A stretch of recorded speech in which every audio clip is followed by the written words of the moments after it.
Welcome to Tenor Tech, where I solve the problems you didn't even know you had. You start by isolating power and confirming 0 volts at the compressor. This prevents shock. Once done, identify LN and ground terminals and inspect wires for damage. Make sure to match supply voltage to the compressor nameplate. Incorrect voltage destroys the unit. Strip 1/4 inch of insulation and fit ring terminals to the supply wires for a secure connection. As you tighten, hold the terminal steady. A loose lug causes heat and failure later. Now hook the wires to the labeled compressor terminals, live S to L, neutral to N, and ensure a dedicated ground. Once connected, torque each fastener to the manufacturer's specification. Under or over-tightening causes electrical problems. Route wiring through strain relief and away from exhaust or sharp edges to avoid chafing. Mount the compressor on anti-vibration pads so it sits squarely.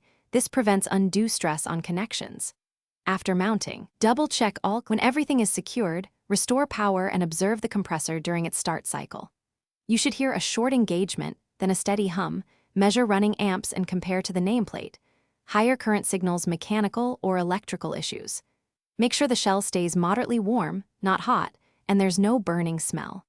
If it fails to start, trips the breaker, or draws excessive amps, immediately shut power off and contact a certified refrigeration technician. Do not attempt refrigerant service yourself. Thanks for watching. Subscribe to keep your life in tune.